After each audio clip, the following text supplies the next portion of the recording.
Kita pagi ini kita mulakan dengan Asmaul Husna.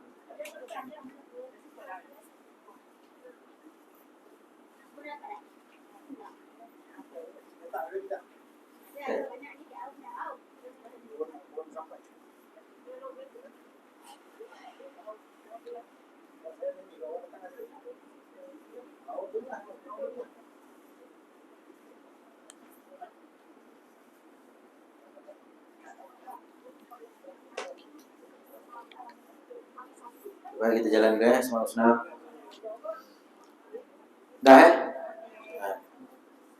Nas'aluka ya man huwa Allahul ladzi la ilaha illa huwar rahmanur rahim al-malikul quddusus salamul mu'minul muhaiminul azizul jabbar المتكبر الخالق البارئ المصور الغفار القهار الوهاب الرزاق الفتاح العليم القابض الباسط الخافض الرافع المنعز المزيل السميع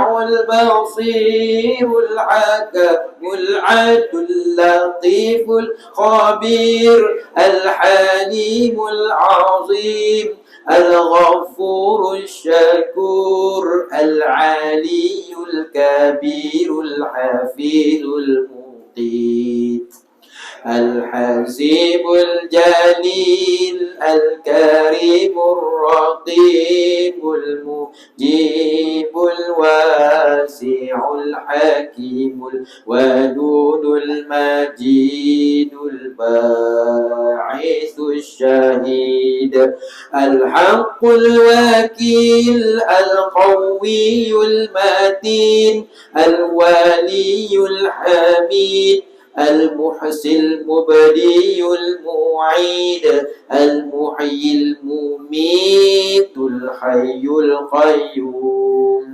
الواجد الماجد الواحد الصمد القادر المقتدر المقدم المؤخر الأول الآخر الظاهر الباطن الوالي المتعالي البر تواب المنتقم العفو رؤوف المالك المكيز الجلال والإكرام المقسط الجامع الغني المغني المانع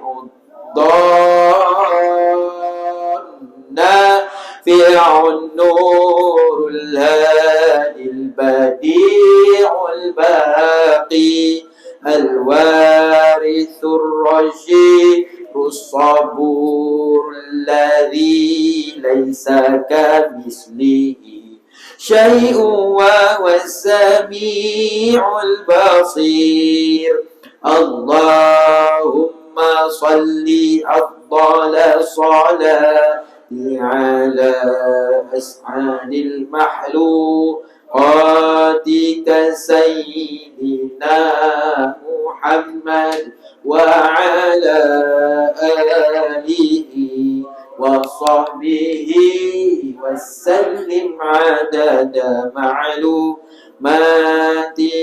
ومداد كلماتك كلما ذكرك الذاكرون وغفل عن ذكري غافلون.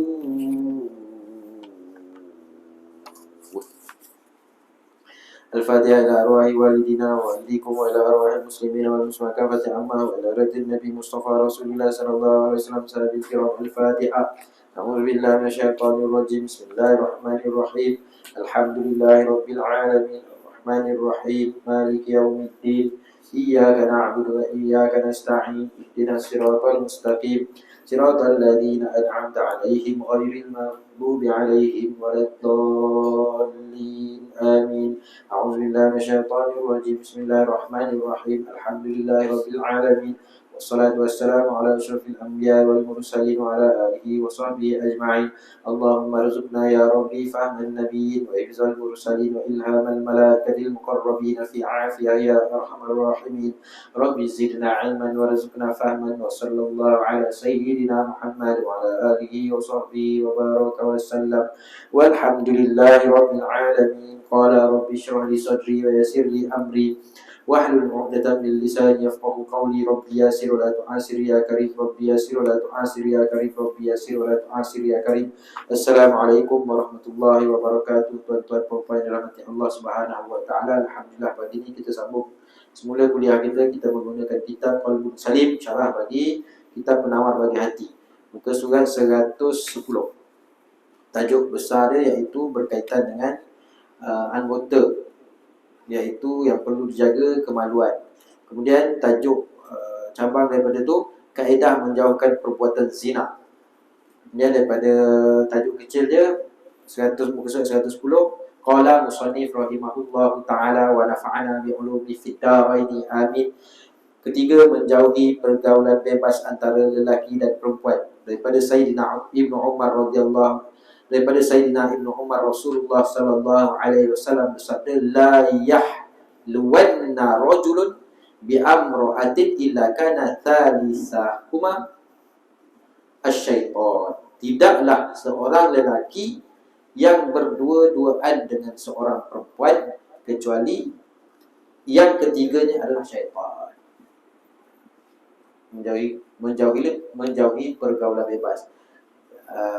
Hadis Nabi SAW, tidak adalah seorang lelaki tu dengan satu orang perempuan kecuali adalah orang yang pihak yang ketiga, iaitu syaitan. Inilah yang tukar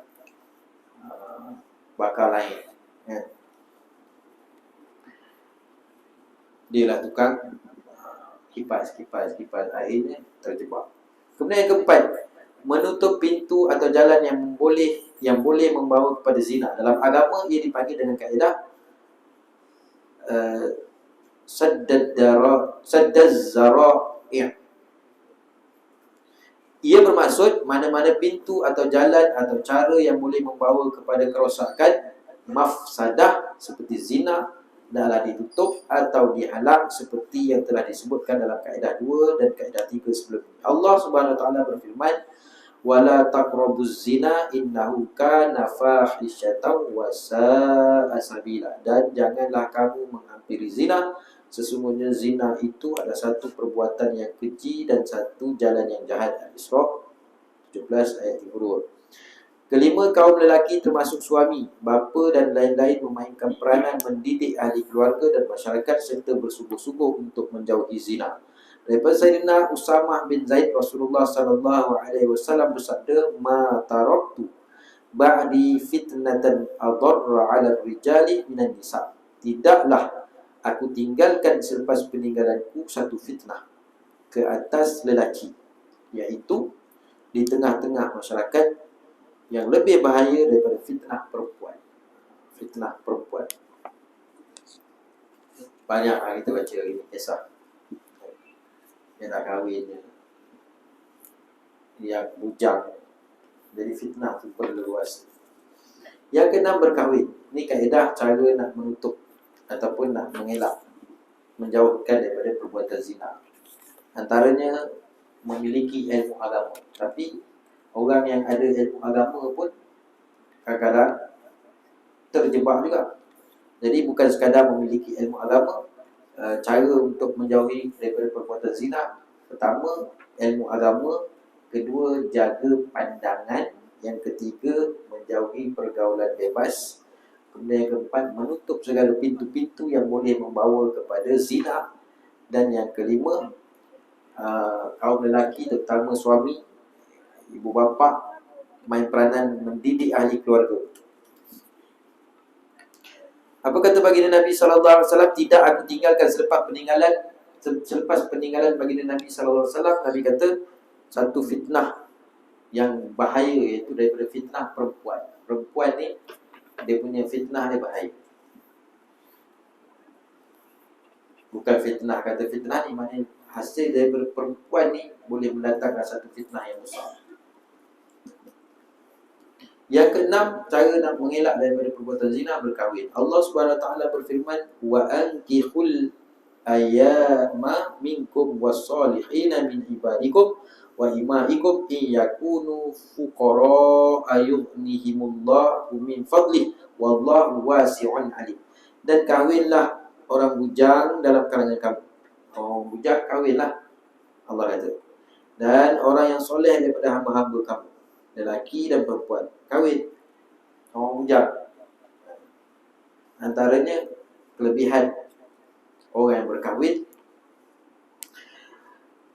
apabila berkahwin, kalau disebut dalam kitab Muhimmah, apabila satu orang tu berkahwin, ini kebaikan berkahwin, dapat anak. Kalau tidak, dia akan dapat anak. Jadi dapat anak. Bila dapat anak ni pula, anak ni menjadi anak yang soleh, maka kebaikan itu dapat kepada ibu bapa. Walaupun kita buat satu kebaikan tanpa kita berniat, kita baca Quran, kita sembahyang, kita tak niat pun, ni kita sedekah untuk mak ayah kita tak ada niat pun, tapi setiap perbuatan baik anak-anak kita, maka ibu bapa dapat juga dia punya saham. Jadi Allah Ta'ala suruh kita, dan kahwinlah orang bujang dalam kalangan kamu dan orang yang soleh daripada hamba-hamba kamu, lelaki dan perempuan.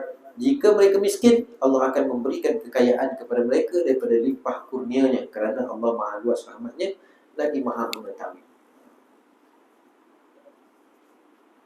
Jika mereka miskin, Allah akan berikan kekayaan kepada mereka daripada limpah kurnia, kerana Allah Maha Luas lagi rahmatnya lagi Maha Mengetahui.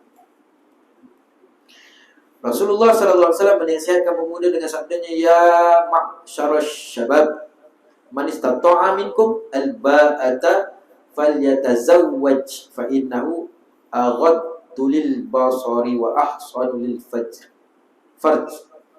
wa man lam yastati' fa alaihi bis-shaumi fa innahu lahu wija'u. Wahai sekalian pemuda, sesiapa dalam kalangan kamu yang sudah memiliki kemampuan, maka hendaklah dia berkahwin, kerana ia lebih menundukkan pandangan dan lebih memelihara kemaluan. Dan siapa yang belum mampu, maka hendaklah dia berpuasa, kerana puasa adalah perisai baginya. Kemudian yang ketujuh, berdoa kepada Allah Subhanahu Wa Taala nak mengelak daripada zina. Pada Sayyidina Abu Hurairah radhiyallahu anhu berkata, kana Rasulullah sallallahu alaihi wasallam yad'u wa yaqulu, Allahumma inni a'udzubika min azabil qabri wa min azabin nar wa min fitnatil mahya wal mamat wa min fitnatil masih. Rasulullah berdoa dan membaca, ya Allah, aku berlindung denganmu daripada azab kubur, azab api neraka, fitnah kehidupan dan kematian, dan daripada fitnah Masih Dajjal. Riwayat Bukhari. Jadi doa ni selalu kita baca selepas sembahyang. Doa ni lah yang dibaca oleh baginda Nabi sallallahu alaihi wasallam untuk mengelak daripada fitnah. Termasuklah fitnah daripada fitnah kehidupan ni, termasuklah fitnah daripada perempuan-perempuan. Takut kita ni terjebak. Tanbih, peringatan, jauhi 4 perkara. Perbuatan lelaki menyerupai perbuatan perempuan, perempuan menyerupai lelaki, berzina dengan binatang dan homoseksual. Daripada Sayyidina Abu Hurairah, daripada Nabi sallallahu alaihi wasallam bersabda, arba'atun yusbihuna fi ghadibillahi wa yumsuna fi sakhatillah. Qultu man hum ya Rasulullah? Qala al-mutashabbihuna minar rijali wal bin nisa wal mutashabbihatu minan nisa'i bir rijal walladhi ya'ti bahimata walladhi ya'ti ar-rajula. 4 jenis manusia dimurkai Allah pada waktu pagi dan dikutuk Allah pula pada waktu petang. Aku bertanya, siapakah mereka, wahai Rasulullah? Baginda sallallahu alaihi wasallam menjawab, orang lelaki yang menyerupai perempuan. Perempuan yang menyerupai lelaki. Orang yang melepaskan nafsunya pada binatang dan orang yang datang kepada lelaki, iaitu melakukan hubungan homoseksual. Benda ni semua ada. 4 jenis manusia yang dimurkai Allah pagi, kemudian dikutuk oleh Allah pada waktu petang. Hidup dalam keadaan dikutuk.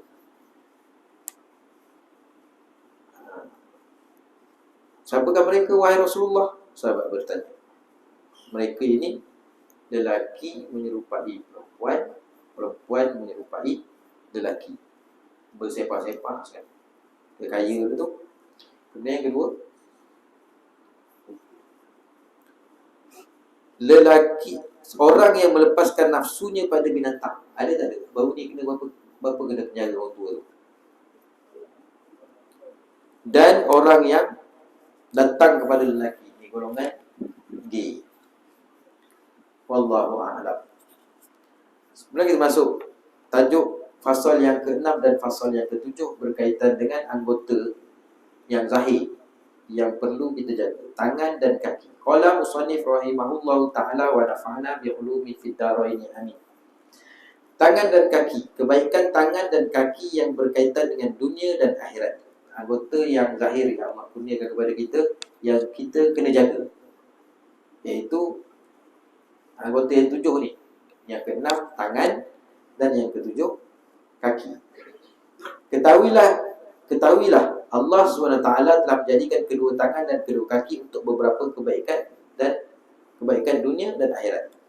Antara kebaikan yang berkaitan dengan dunia ialah menggunakan untuk mencari harta benda, rezeki. Kebaikan dunia ni Allah jadikan tangan kaki ni untuk cari, untuk kebaikan dunia dapat cari rezeki.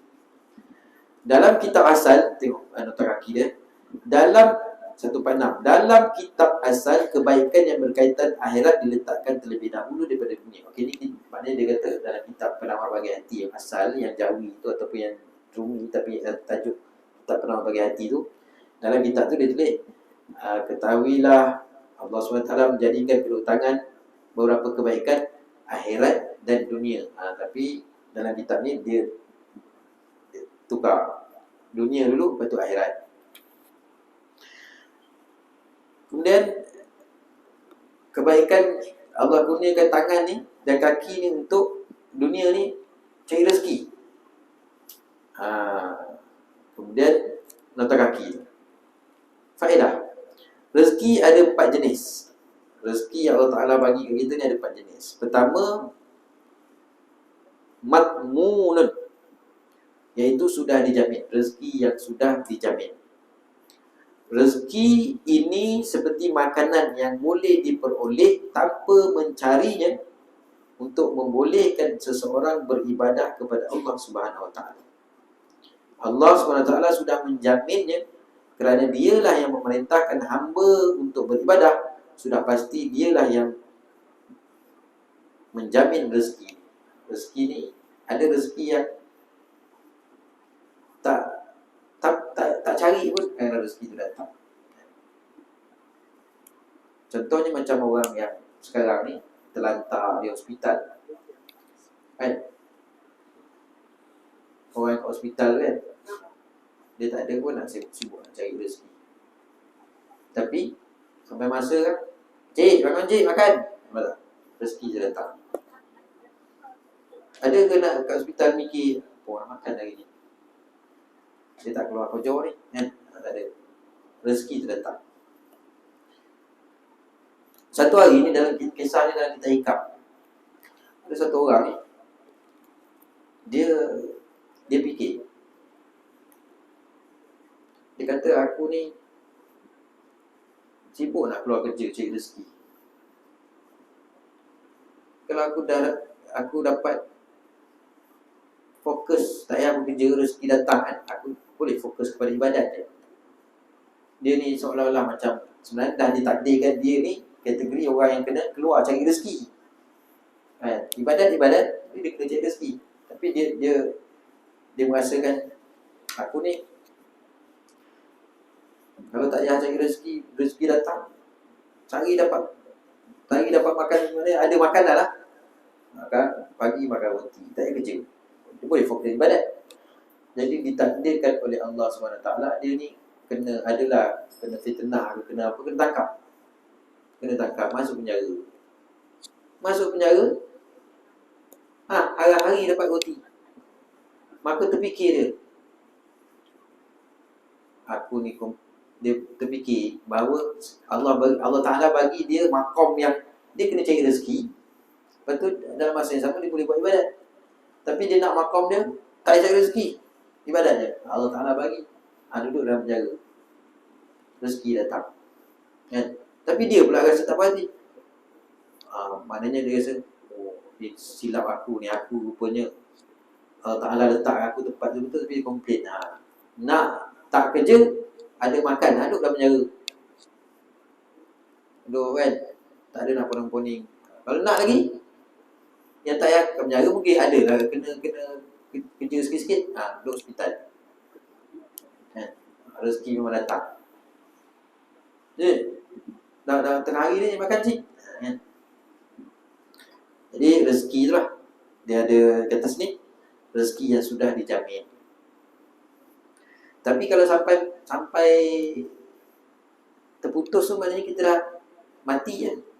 Bila kita dah meninggal tu memang dah terputus lah, tak habis lah. Yang kedua, maksumun, sudah dibahagi-bahagikan oleh Allah. Itulah yang telah dibahagi oleh Allah SWT dan telah ditulis di Lauh Mahfuz. Seperti apa yang dimakan, apa yang diminum dan apa yang dipakai, selama mana seorang itu hidup dan pada waktu yang ditentukan. Ia tidak bertambah ataupun tidak berkurang. Dah tertulis. Dah tertulis. Kalau tu kita punya lah. Kalau bukan kita punya, dalam mulut pun boleh jatuh. Kemudian yang ketiga, mamlukun, yang dimiliki oleh apa? Itulah rezeki yang dimiliki oleh seorang hamba, termasuklah harta dunia, itu mengikut apa yang telah ditentukan dan dibahagikan oleh Allah kepadanya.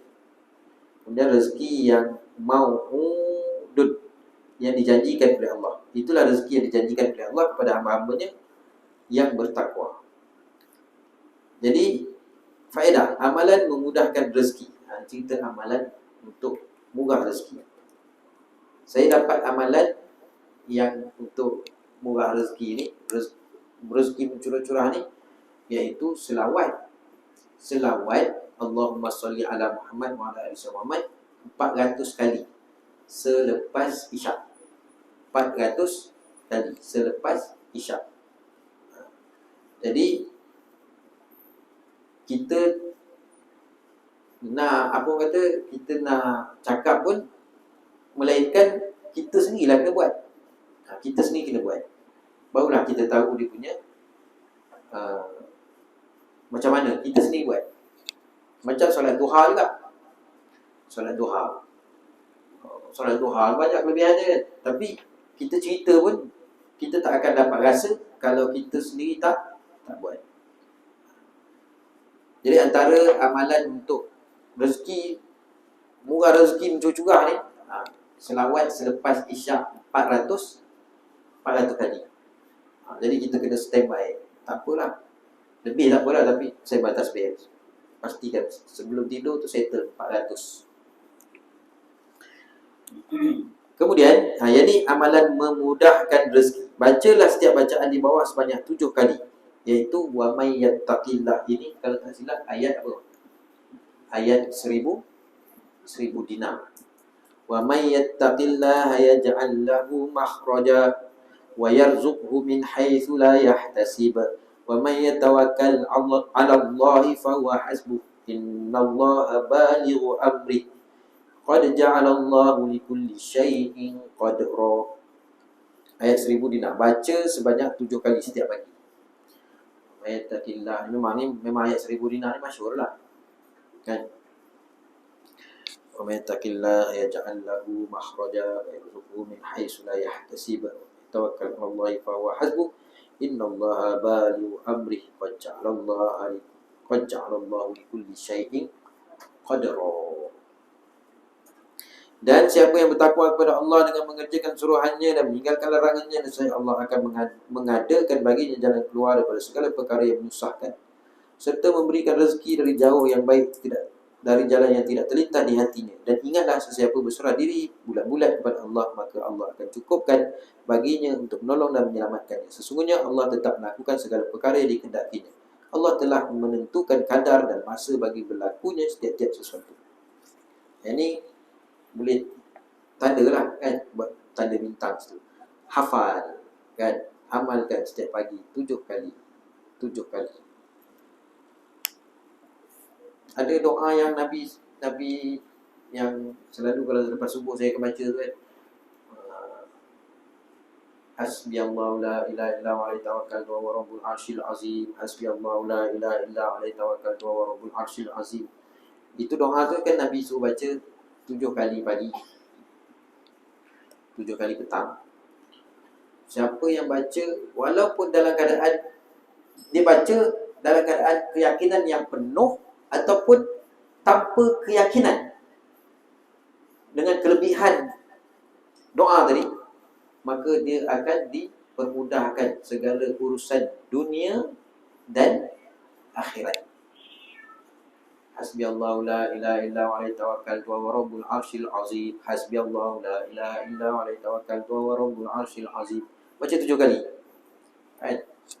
Nabi kata Allah permudahkan. Maknanya kalau kita baca tu dengan penuh kita yakin aku baca ni Allah akan permudahkan urusan aku hari ni, dunia dan akhirat. Tapi Nabi kata sama ada dia baca dengan keyakinan yang penuh ataupun tanpa keyakinan, bacalah, sebab ni doa Nabi ajar kan, maka dia dapat juga. Hasbiyallahu la ilaha illa alaihi tawakkaltu wa huwa rabbul arsyil azim. Ayat ni sama ni. Wa may yattaqillah yaj'al lahu makhraja wa yarzuqhu min haitsu la yahtasib. Wa may tawakkal 'ala Allah fa huwa hasbuh. Innallaha balighu amri qad ja'ala Allahu li kulli syai'in qadra. Lepas tu yang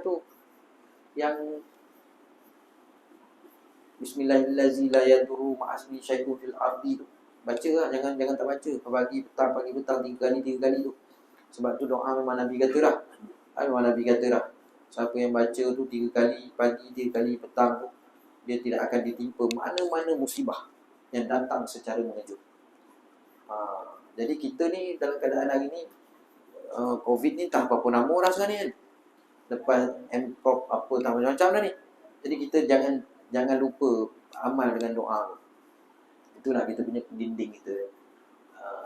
Doa yang diajak oleh baginda Nabi sallallahu alaihi wasallam. Bismillahirrahmanirrahim. La yadurru ma'asmi syai'un fil ardi wala fis sama'i wa huwas samiul alim. Kalau kita baca rugi doa mana lagi kita nak kan? Itu doa itu semua adalah doa waris daripada baginda Nabi sallallahu alaihi wasallam. Jadi amalan memudahkan rezeki. Seterusnya yang ketiga, ni masih lagi nota kaki tu. Kemudian baca sekali, Allahu tariqi ar-Rahmanu rafiqi ar-Rahimu yahrusuni min kulli syai'in yalmisuni. Allah jalanku, Ar-Rahman pendampingku, Ar-Rahim menjagaku, dan setiap sesuatu yang menggangguku. Amalan mendapat rezeki yang zahir, iaitu hisiyah, dan batin, ma'nawiyah.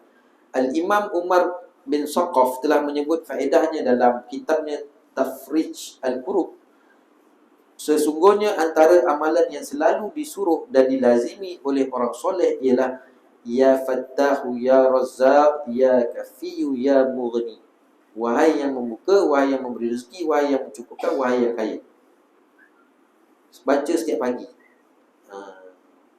Baca setiap pagi. Yang ni pendek sih. Ya Fattahu, Ya Razzaq, Ya Fattah.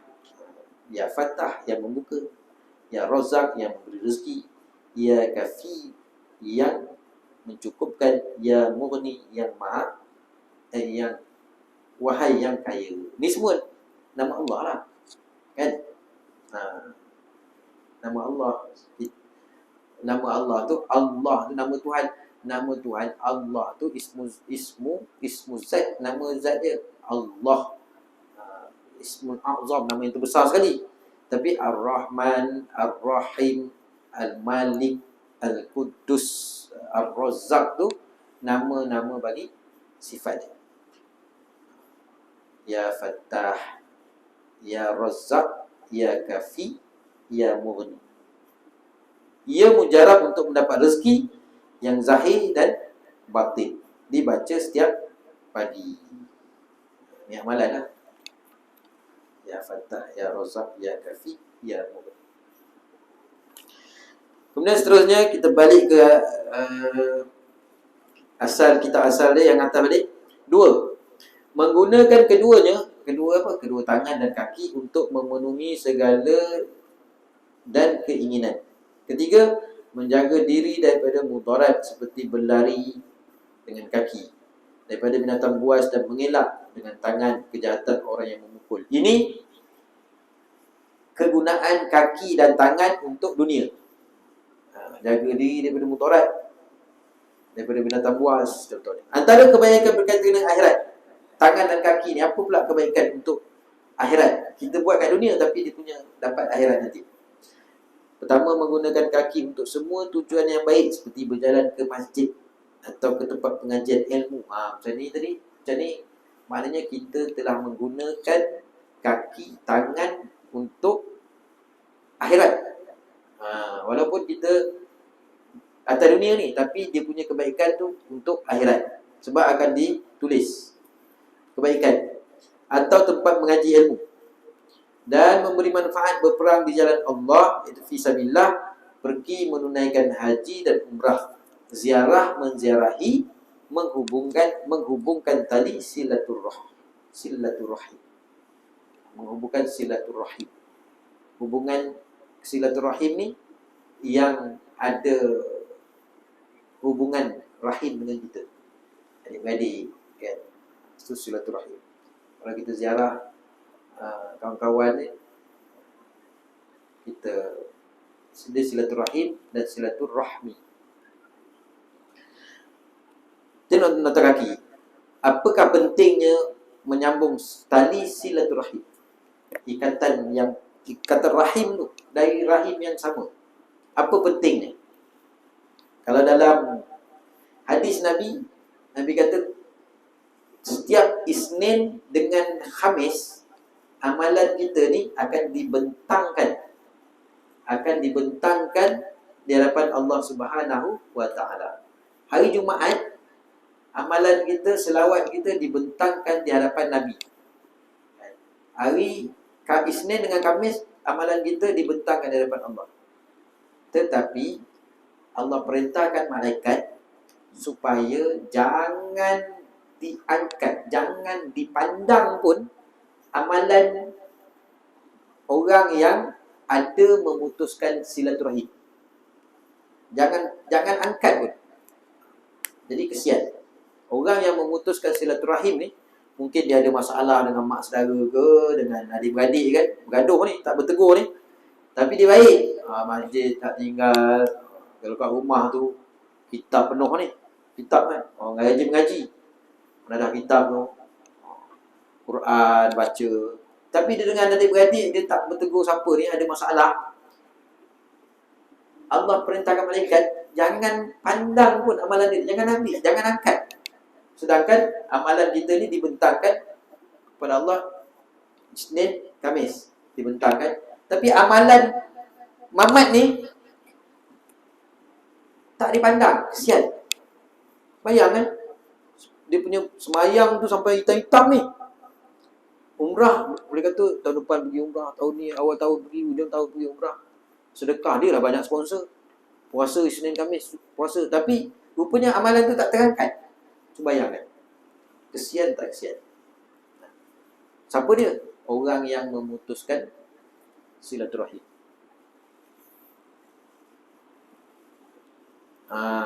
Jadi pentingnya menyambung silaturahim untuk masuk syurga. Ni nak masuk syurga. Kemudian satu orang yang dia tak bertegur siapa ni, dia memutuskan silaturahim. Kalau matilah dua-dua ni dalam keadaan dua-dua ni keras kepala, maka dua-dua ni masuk neraka. Pentingnya silaturahim ni, menyambung ni, pertama untuk masuk ke syurga. Disebutkan dalam Sahih Bukhari dan Sahih Muslim daripada Sayyidina Abu Ayyub Al-Ansari, anna rajulan qala ya Rasulullah akhbirni bima yudkhiluni al-jannah wa yuba'iduni minan nar. Faqala an-nabi sallallahu alaihi wasallam laqad wuffiqa aw qala laqad hudiya kaifa qulta fa a'ada ar-rajulu faqala nabiyyun ta'budullaha la tusyrik bihi syai'an wa tuqimus shalah wa tu'tiyaz zakah wa tasilu za rahimika. Falamma adbara qala an-nabi in tamassaka bima amartu bihi dakhalal jannah. Sesungguhnya seorang lelaki berkata pada Nabi, wahai Rasulullah, beritahulah kepadaku tentang suatu yang boleh memasukkan aku ke dalam syurga dan menjauhkanku daripada neraka. Lalu Nabi SAW bersabda, sesungguhnya dia telah memberikan taufik, atau baginda bersabda, sesungguhnya dia telah diberikan hidayah. Apa yang kamu katakan tadi? Lalu lelaki itu pun mengulangi perkataannya.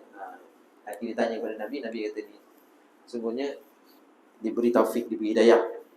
Dia telah diberi taufik. Sesungguhnya dia telah diberi hidayah. Apa kamu katakan tadi? Lalu bagi lelaki itu pun mengulangi perkataannya. Setelah itu Nabi bersabda, kamu hendaklah menyembah Allah dan tidak menyekutukannya. Ini tiket kunci syurga ni kan. Macam kita ni dah ada dah kunci dia. Kunci syurga ni kita dah ada, iaitu la ilaha illallah. Kemudian, tapi nak buka dia tu solat. Jadi ramai orang yang ada kunci syurga tapi dia tak boleh nak buka sebab dia tidak solat. Kunci tu dah ada. Kamu hendaklah menyembah Allah dan tidak menyekutukannya dengan sesuatu pun. Kemudian mendirikan solat, membayar zakat, dan kamu menyambungkan silaturahim. Ketika lelaki tersebut pergi, Nabi bersabda, jika dia melaksanakan apa yang aku perintahkan tadi, pastilah dia masuk syurga. Yang kedua, silaturahim tadi, kita menyambung silaturahim, penyebab umur panjang dan mendapat rezeki. Rasulullah sallallahu alaihi wasallam bersabda, man sarrahu ayyub satalahu fi rizqihi aw yunsa'alahu fi atharihi falyusil rahimahu. Sesiapa yang ingin dilapangkan rezeki dan dipanjangkan umur, maka hendaklah dia menyambungkan tali silaturahim. Rasulullah sallallahu alaihi wasallam bersabda, ar-rahimu mu'allakatun bil arsy taqulu man wasalani wasalahu Allah wa man qata'ani qata'ahu Allah. Ar-rahim itu bergantung di arsy. Dia berkata, sesiapa yang menyambungku, maka Allah akan menyambungkannya. Dan siapa yang memutuskan aku, maka Allah akan memutuskan hubungan dengannya. Silaturahim ni adalah salah satu daripada nama Allah. Pahalanya lebih besar daripada memerdekakan hamba. Dalam Sahih Bukhari daripada Maimunah Ummul Mukminin, beliau berkata, ni dalam bab menghubungkan silaturahim ni, kalau saya sendirilah kan berhadapan dengan orang meluahkan antaranya puncanya kebanyakan berpunca daripada harta. Itulah puncanya kebanyakan. Banyaklah kisah sebenarnya. Kalau cerita bab silaturahim ni banyaklah. Semua berkaitan dengan harta. Satu orang yang berjaya kat dunia ni, orang kaya, dia cerita dengan saya. Dia kata, macam mana Ustaz dengan adik-beradik? Kalau tengok kejayaan tu dunia ni memang, tapi macam mana dengan adik-beradik? Saya kata macam ni ya. Pertama sekali, ego kita kena buangkan ego kena buang. Kita buat majlis ekonomi, kita cuba jemput dia. Tapi dia susah betul lah. Adik dia kan, macam abang lah. Susah betul lah. Macam ni lah. Yang kita cuba, cuba dulu. Macam mana pun buang ego dulu. Buang ego. Baru ni pun sama juga kawan saya. Dia kata kau bayangkan dia. Kau bayangkan dia. Dia ni dipulaukan oleh adik-beradik. Dipulaukan oleh adik-beradik. Rumah dia kat kampung tu orang sewa. Rumah mak ayah dia, mak ayah dah tak ada ni. Cerita berlakunya putus silaturahim ni kebanyakan apabila sudah meninggal ayah dan ibu. Kalau mak ada lagi ke ayah salah seorang tu okey lagi sebab dia ada power lagi kan. Bila tak ada, cakap rumah kau siapa duduk? Tak, aku tak tahu. Kau tuan rumah tak tahu.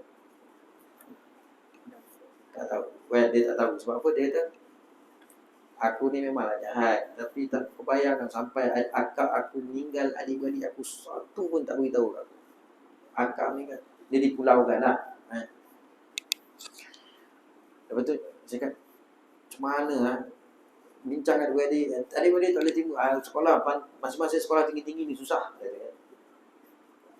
Jadi saya cakap macam mana, kesian. Kita bukan apa, kesian kat adik-beradik. Cubalah cakap, cuba cari abang kau yang tak ada, aku ni dia tak peduli dengan aku dah, kata. Lepas tu dia tunjuklah, dia reka, ni kawan saya, dia reka satu sajak lah, sajak. Aku tengok ni, aku tulis daripada tahun dia meluahkan adik-beradik, macam mana kita ni, macam bayangkan mak ayah kita di dalam kubur sana, dia kata. Selagi kita tak selesai masalah kita adik-beradik ni, dia kata, bayangkan macam mana mak ayah. Walaupun berkumpul adik-beradik ni buat tahlil ke apa semua, tapi ada dalam hubungan tu ada putuskan silaturahim, tak selesai. So, macam mana nak buat? Saya cakap itulah. Pertama, ego tu kita kena istighfar dulu, buang ego dulu. Maknanya kalau kita rasa kita tak salah pun tak apalah, kita menghadap dulu. Macam mana cara pun selesaikan sebelum kita meninggal dunia. Kesian. Tapi dalam kitab dan Imam Nawawi kata, kalau kita ni dengan berutus-utus, masa zaman tu Imam Nawawi tulis ni, maknanya dia kata kita menghubungkan balik itu dengan berutus-utus. Maknanya kita tulis surat dekat dia lah zaman tu kan. Assalamualaikum abang saya ni. Maknanya selesailah masalah kita. Dia dapat dia dia koyak. Maknanya malaikat akan kembali bersama kita, iblis tetap dengan dia. Itu zaman tu. Tapi sekarang ni WhatsApp. Assalamualaikum bang. Biru dia baca lah. Lepas tu dia tak balas. Pedulikanlah kita untuk kita selesai. Itu kata Imam Nawawi. Maknanya tak perlulah kita nak berjumpa. Mana kita mungkin kita rasa dia tak boleh terima kita kan. WhatsApp dulu, telefon dulu. Jadi untuk kita tu selesai lah.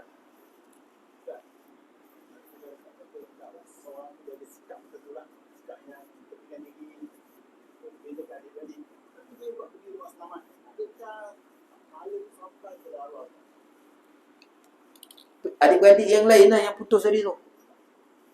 Kalau dia sendiri pun, kalau dia ada aku tak kisah, kau tak nak, aku tak kisah, aku boleh hidup seorang. Maknanya dia pun menerima cabaran untuk memutuskan silaturahim, sama lah. Tapi tu cerita dia kena selesaikan dengan tu. Biasa saya cakap kena buang ego lah. Kena buang ego. Allah tak pandang pun amalan kita tu. Allah tak pandang pun amalan kita. Bayang, dia ada 3 golongan ni yang dalam hadis Nabi sebut. Isteri yang derhaka kepada suami, tapi rajin sembahyang. Pun ada juga berlaku. Pun kisah benar juga. Rumah 2 tingkat, bini 2 atas, lagi 2 tapi tak bertegur. Akhirnya kawan saya juga lahir pisah. Dia kata tapi dia rajin sembahyang Ustaz. Tak terima. Dia kata tak terima, Allah tak terima. Isteri yang dalam keadaan itu tak terima. Itulah dia kata macam mana nak buat. Lepas tu yang kes adik-beradik ni, Masya Allah, memang ramai. Kes adik-beradik ni memang banyak.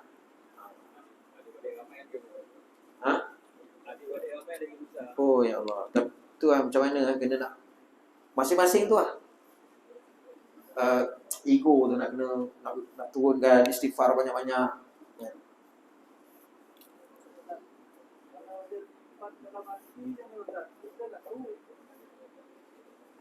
Alah, hati kita mana tahu kat luar ni kita, long datang makan. Tak adalah nampak putus hubungan. Dalam hati tu sangat berkorak-korak, tapi kenduri datang apa semua. Rayau, tak adalah nampak memutuskan kan. Dalam hati kita zahir kita, yang batin kita tak nampak.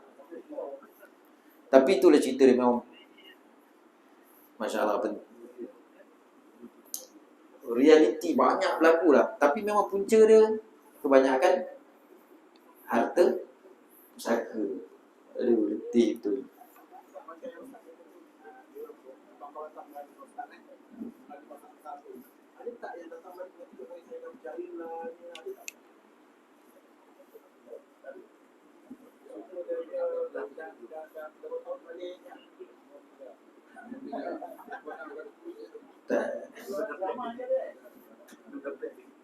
Ada.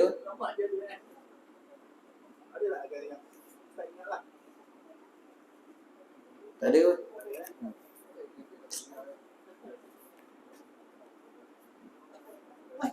Dia teruk lah. Sebenarnya dia orang tak faham, tak jumpa hadis tu. Ngeri lah kalau baca. Kalau kita muhimah tu.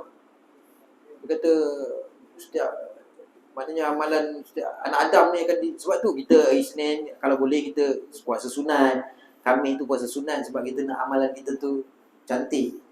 Tapi satu orang Allah tak pandang. Allah malaikat jangan ambil pun. Mana padahal tengah-tengah malam bangun nangis-nangis. Tapi malaikat lalu macam tu tak dia angkat pun. Jadi kalau ada lah di kalangan kita ni kan, kadang-kadang ada kalangan kita ni kan,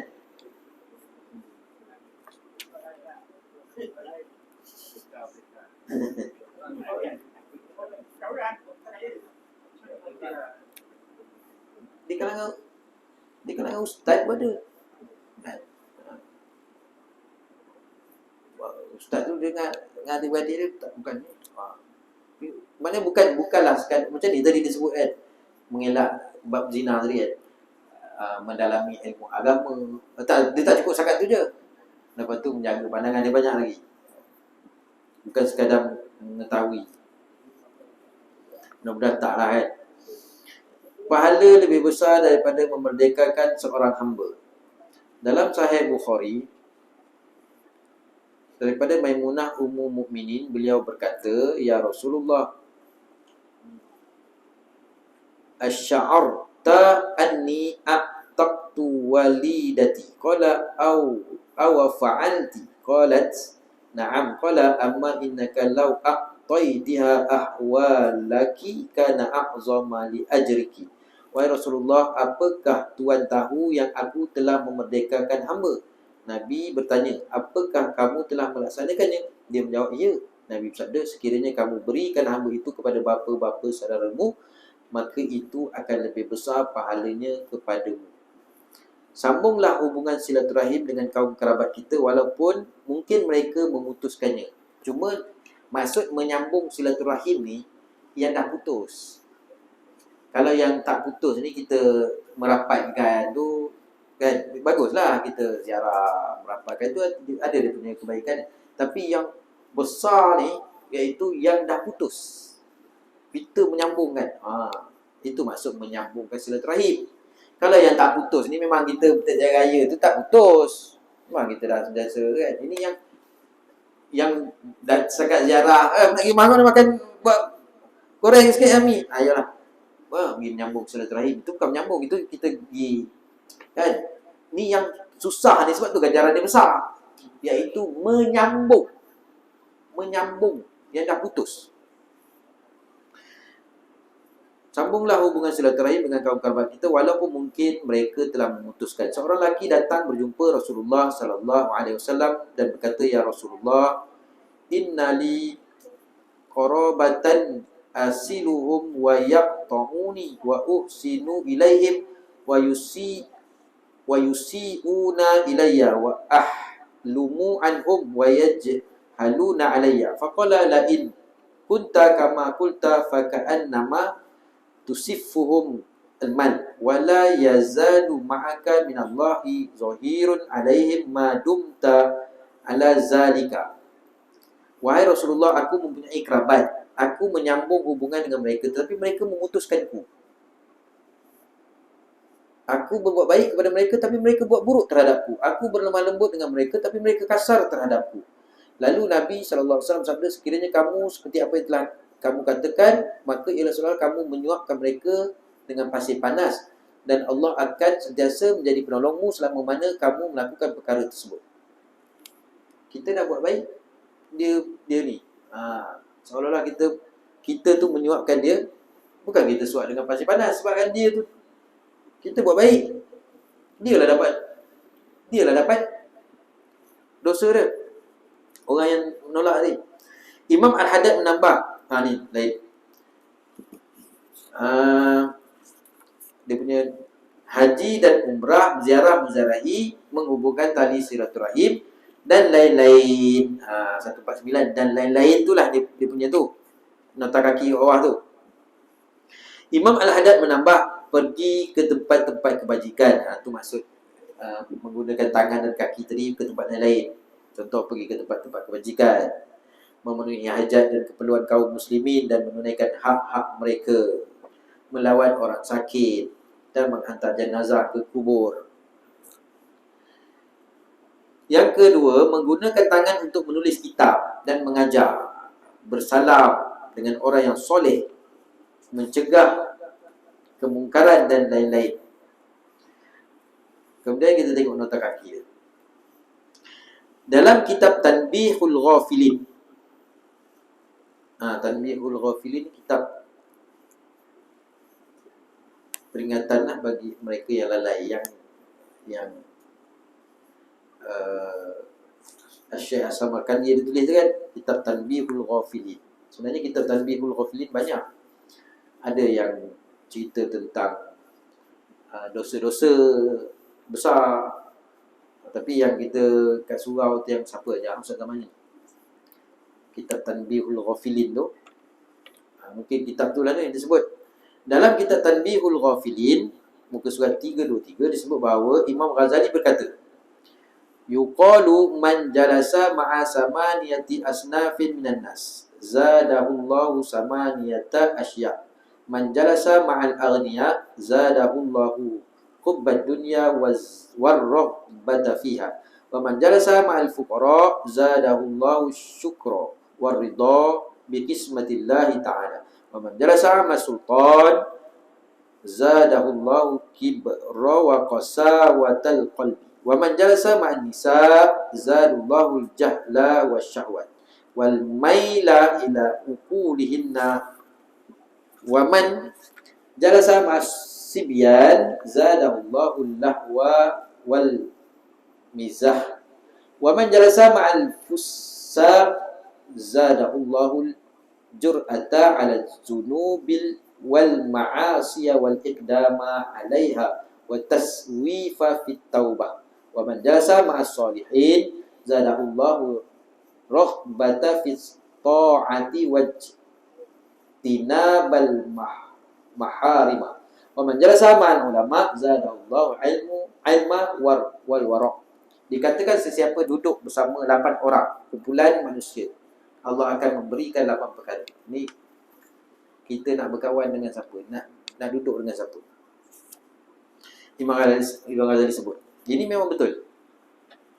Sesiapa yang duduk bersama orang kaya, Allah SWT akan menambahkan cinta kepada dunia dan semangat untuk mendapatkan dunia kepadanya. Cuba kita campur dengan orang kaya. Dia duduk dengan orang kaya, apa yang dia semak.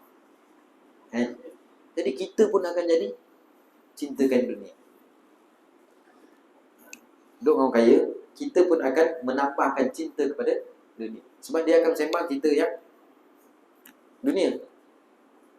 Siapa duduk bersama orang fakir, dia akan kita kawan dengan orang susah, kita akan rasa, saya di kampung sembang kawan dia susah. Aku anak nak masuk tahfiz ni 200 sebulan dah, tak mampu lah. Dia 200 sebulan tu dia tak mampu. Kita, Allah kesiannya. Mana kita, kalau kita duduk dengan orang susah, kita akan rasa, Allah syukurnya aku. Kan? Aku kereta tu lama tak ni. Motor lama tak start. Tak hidup. Komen kata RM60, mana ada duit RM60. Kita kan rasa Allahu Akbar, syukurnya. Ada orang lebih susah. Baru kita rasa syukur. Kawan dengan orang susah. Kalau kawan dengan orang kaya, memang kita pun akan jadi cinta dunia. Siapa yang duduk dengan para penguasa, duduk dengan orang-orang yang ada kuasa kan, Allah akan menambahkan perasaan sombong dan keras hati. Dia punya keliling dia ni kan, dia kawan dengan orang-orang yang berkuasa. Kawan aku ni ni custom tu kawan aku, ni kawan aku, ni semua kawan dia. Dia akan apa dia akan dia rasa. Kau ingat aku siapa? Kawan aku ramai. Dia akan tu. Siapa yang duduk dengan perempuan-perempuan, Allah akan menambahkan kepadanya kejahilan, syahwat dan cenderung kepada pendapat mereka. Kita kawan dengan perempuan. Roma, apa yang berlaku pada kita?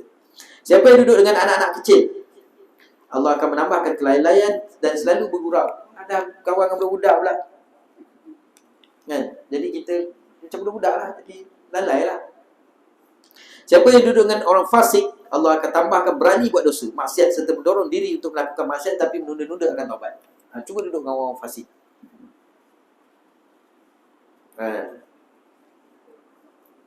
Siapa yang duduk dengan orang soleh akan menambahkan perasaan cinta dan amalan ketaatan kepada mereka. Kita kawan dengan orang soleh, tengok macam kita pun pertama kita akan terikut. Kalau dia sentiasa pegang tasbih, kita pun akan ikut macam dia nak pegang tasbih. Tengok kawan, ini benda ni betul lah, memang betul.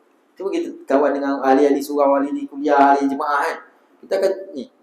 Tapi cuba kawan dengan orang-orang yang lalai, kita akan lalai. Itu semestinya. Kemudian dia kata mencegah kemungkaran dan lain-lain. Ni last sekali. Sesiapa yang duduk dengan para ulama, Allah akan menambahkan ilmu dan perasaan tidak cintakan dunia. Kawan dengan para ulama, kita dapat dia punya ilmu itu. Tambah ilmu. Dan lain-lain. Wallahu a'lam. Minggu depan tak ada. Minggu lagi satu. InsyaAllah.